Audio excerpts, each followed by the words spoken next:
They say every man has his breaking point. Mine wasn't a loud snap, it was a cold, steel click. The sound of a padlock, freshly fastened, hanging off the front door of a rental cabin I'd built with my own 2 hands. Only problem, I hadn't put it there. And that lock didn't belong to me. It belonged to Karen, the head of our HOA. A woman who treated bylaws like scripture and other people's property like suggestions. And this time, she'd gone too far. Now I'm not the kind of man to go looking for trouble. I'm a rancher, 68 years old, long retired from firefighting, with a limp in my right knee and a healthy respect for peace and quiet. That's why I moved out to Willow Creek Estates in the first place, a sleepy little community tucked away in the hills, just far enough from town that you could still hear the birds better than the traffic. It's the kind of place where folks wave from their front porches, and the sunsets paint the sky like a church hymn. I'd owned that land long before the HOA was even a rumor. Built my cabin back in '89 as a fishing lodge for buddies who came up from Austin. Over the years I kept it up, reinforced the beams, added a wraparound deck, even upgraded the insulation after a blizzard snapped my pipes clean in half. By the time I turned 60, I decided to rent it out short-term. Good side income for a retiree, especially during summer trout season. Guests loved it. 5-star reviews, real peaceful like. And then Karen moved in. She came in with that artificial smile and stiff, bone-dry energy, like a barbed wire fence pretending to be a picket one. Said she was a corporate strategist from Denver, newly divorced and looking to bring order and harmony to our quaint but undermanaged neighborhood. Didn't take her long to gather up a few like-minded busybodies and form the Willow Creek Homeowners Association, and within 6 months, she was president of the board. I didn't think much of it at the time. I figured, as long as they kept to the roads and common areas, they could have their little club. I should have paid more attention. First came the letters. Your porch light is non-compliant with neighborhood brightness levels.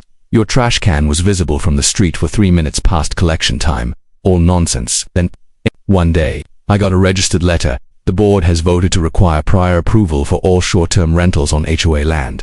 That was the first red flag. I called Karen directly. Karen, I've been renting that cabin for 15 years without a peep of trouble. It's my land. She sighed like she was doing me a favor. Well, Mr. Randall, your cabin technically falls within the revised HOA boundaries as of the updated plat map.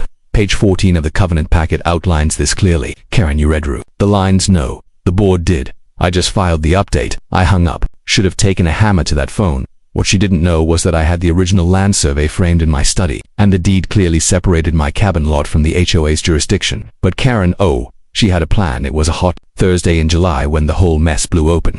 My next guest was a retired couple from Arkansas. They'd booked the cabin for a week of fly fishing and bourbon sipping, but they never made it past the driveway. They called me from the gate. Mr. Randall, there's a new keypad lock on the door. Says it's part of HOA security. My blood ran cold. I drove out there myself, 30 minutes down dirt roads, kicking up dust and old curses the whole way, and sure enough, there it was. A brand new steel lockbox bolted over the cabin's original latch. Bright white sticker on the front that read, Property of Willow Creek HOA nitrogen monoxide trespassing. I called Karen. She picked up on the second ring like she'd been waiting. Karen, what the hell is this? Good afternoon to you, too, she said. Smug as pond scum. That cabin is now under temporary HOA supervision due to unresolved rental violations. We've reassigned it as a caretaker residence. A what now? She was grinning through the phone. I could feel it. My son Jeremy will be living there temporarily while he oversees community improvement projects. He's an environmental consultant. Karen, that's my damn cabin. Mr. Randall, she snapped. All corporate now. The board has legal rights under the revised boundary charter. I suggest you take it up with our legal liaison. She hung up. I stood there on the deck, fists balled up at my sides, heart pounding hard enough to rattle my ribs. Her son was inside.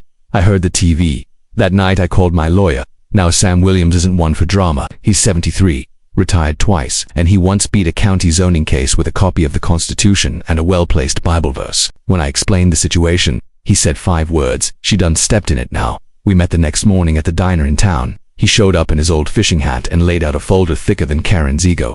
Look here, he said, flipping through deeds and plat maps. You own that lot outright. No easement, no HOA lien, nothing. She's bluffing, but it's a hell of a bluff. So what do I do? Well, first, he said, sipping his coffee, you document everything. Photos, emails, the works. Then you post a formal instead. After that, we file for trespassing. The next day, I drove up to the cabin again. Her son Jeremy answered the door, mid-30s, man bun, wearing a t-shirt that said Make Earth Cool Again. Hey, he said, real casual like we were neighbors, swapping soup recipes. Can I help you? You're squatting in my cabin, son. No offense, but the HOA paperwork says otherwise. My mom says I don't give a damn what your mom says. You've got 72 hours before I file charges. He chuckled. Actually chuckled. Sure thing, Grandpa. I could have buried him in trout bait and slept like a baby, but I kept my cool, took my pictures, served my letter, and that night, something strange happened. I got a visit to board members, Mr. Tuttle and Ms. Green, nice enough folks. Before Karen got her claws in him, they came with wine and worried eyes. Jim Tuttle said, "This isn't what we voted on." Karen said the cabin was abandoned. She lied. "I believe you," Ms. Green whispered. She's been rewriting things, quietly. That's when it clicked. This wasn't just a petty land grab. Karen had been cooking something bigger, changing the bylaws, shifting boundaries, reclassifying lots behind everyone's backs. And somehow, she'd looped my cabin into a scheme to turn Willow Creek into some eco-luxury resort on the sly.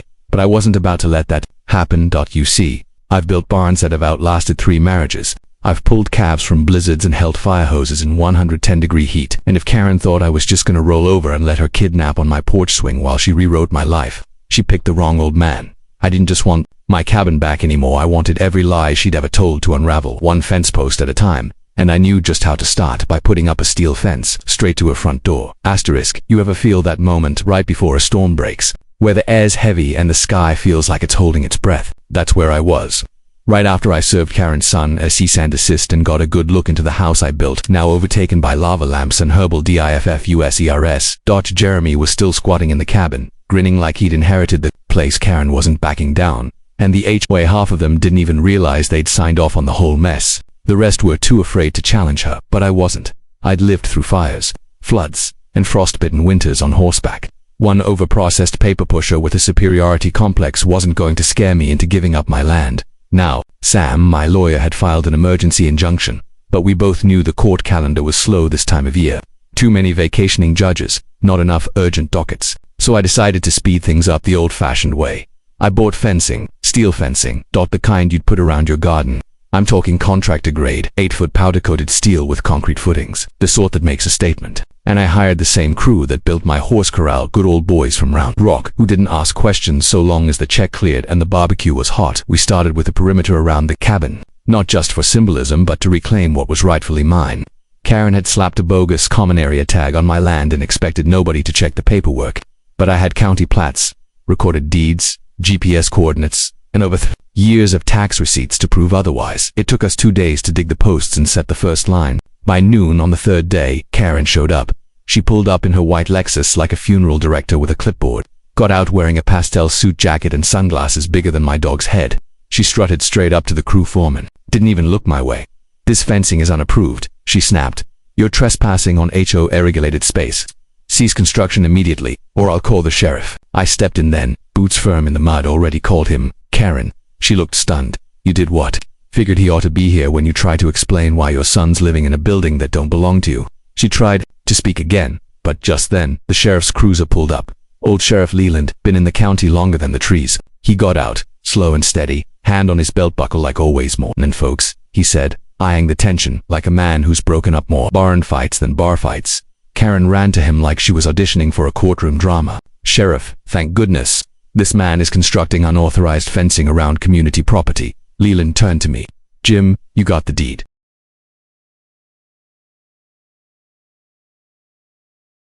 I handed it over, photocopies in triplicate, sealed and highlighted. He looked it over, whistled. Been a while since I seen this many stamps on one parcel." Karen narrowed her eyes. "That's irrelevant. The revised HOA charter clearly shows this as part of the managed land trust." "My son, ma'am," Leland said, cutting her off. "This here says Jim's owned this land since 1989.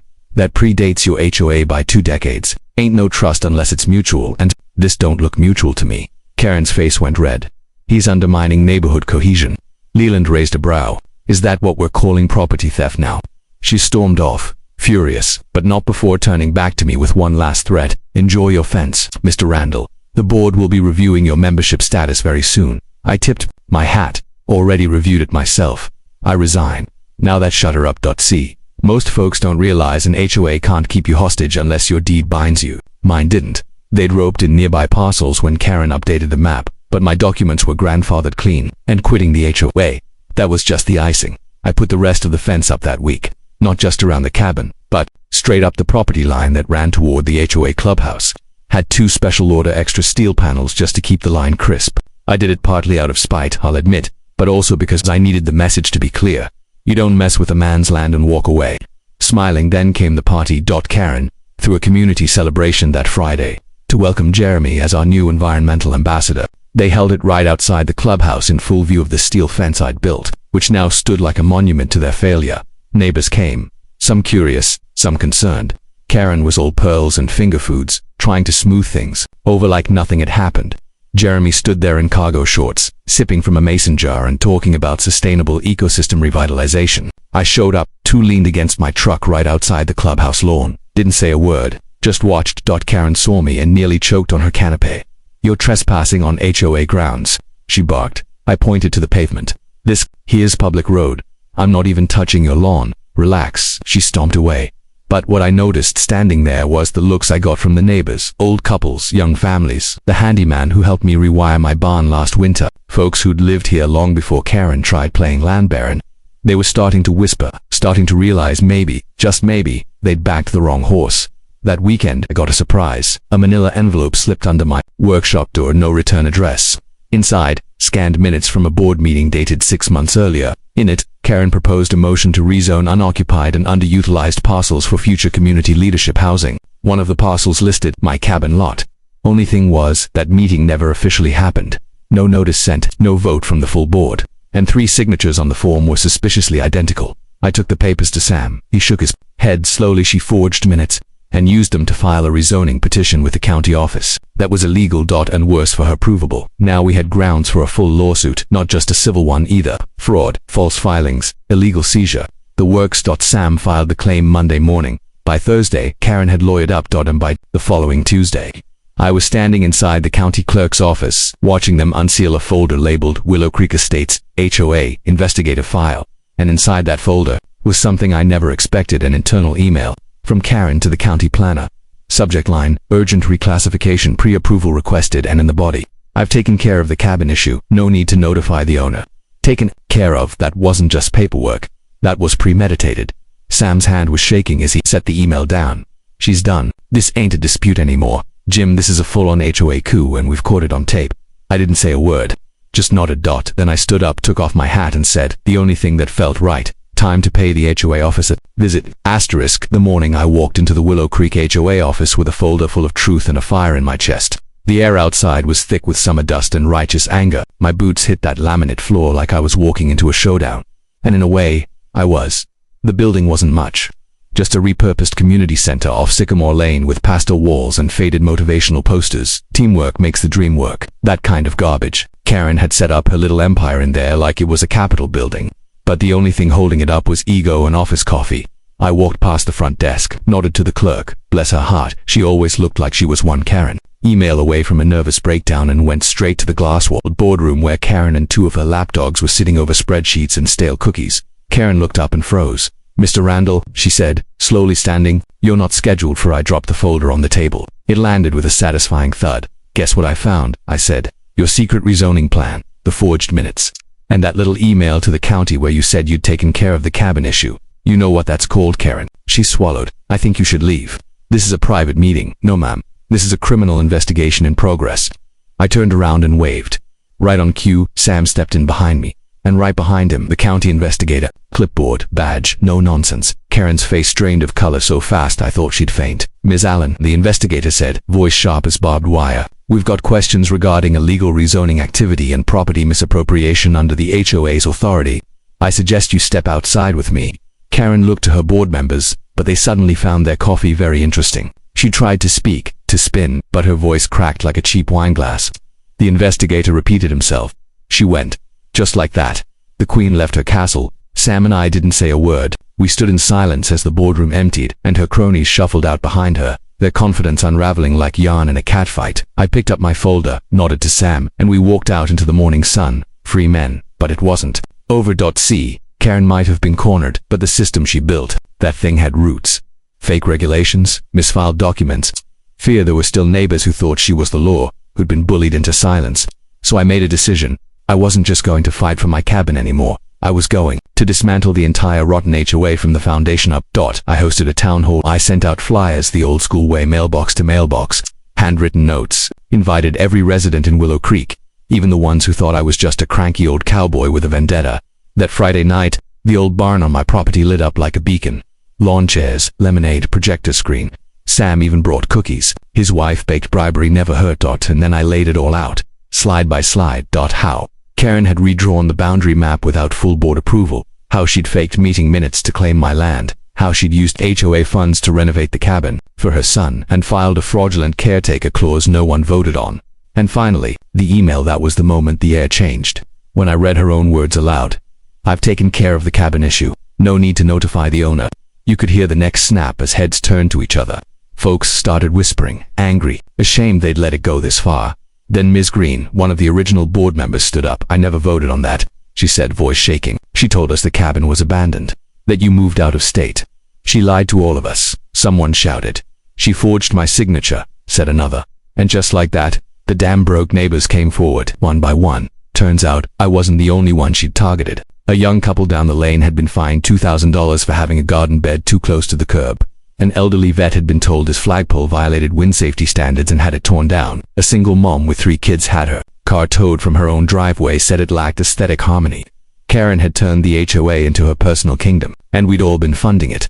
I ended the meeting with one final gesture. I rolled out a new map, drawn by Sam and verified by the county, the original legal Willow Creek layout. Not a line on it favored Karen's version, and my cabin, clear as daylight, entirely independent. People cheered, laughed, some even cried. And then someone stood up and said what everyone was thinking: let's take it all the way down. That weekend we started collecting signatures to dissolve the HOA. Now, dismantling an HOA ain't easy, but if enough homeowners vote to revoke the charter and if there's evidence of mismanagement, fraud or abuse, it can be done. And we had all three. Karen tried to fight back, sent cease and desists, threatened defamation suits, posted passive-aggressive newsletters, even tried to rally her son's eco-initiative to paint us as anti-green extremists. It didn't work because by then the fence was up.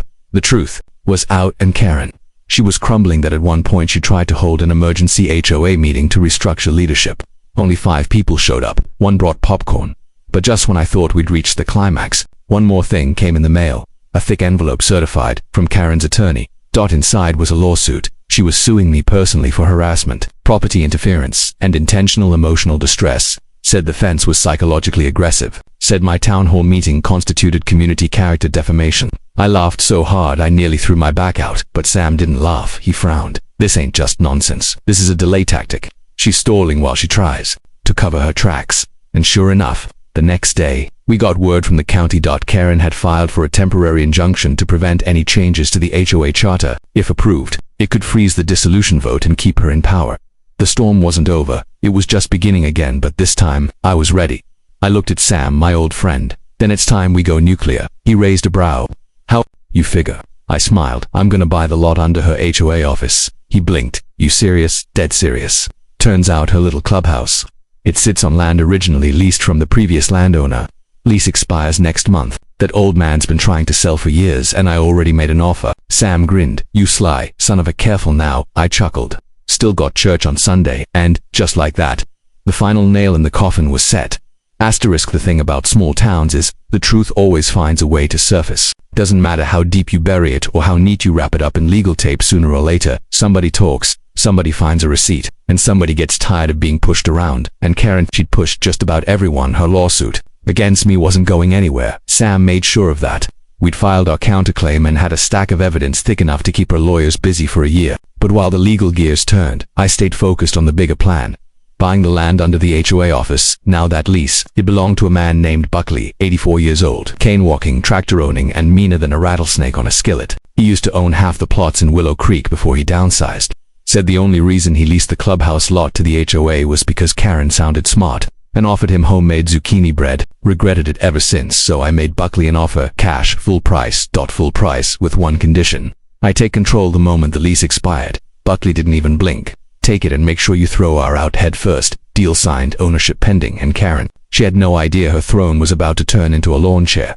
But just when I thought we had her cornered, fate handed me a wild card I never saw coming. It was a USB stick, left on my porch, duct taped to a copy of the HOA's quarterly newsletter. No note, just a single line scratched into the plastic. Play me. So I did. Loaded it up on my old laptop in the barn, half expecting it to be some spam Karen sent to scare me off. But what I heard, it changed everything. It was a recording, not just any recording, a full audio file of a private meeting between Karen, her son Jeremy, and 2 HOA board members, date stamped, 2 months before she seized my cabin. She was speaking plain as day, no filters. If we classify the cabin as a community utility building, Karen said, we can justify reallocating it to Jeremy under the safety oversight clause. No one checks those things anyway.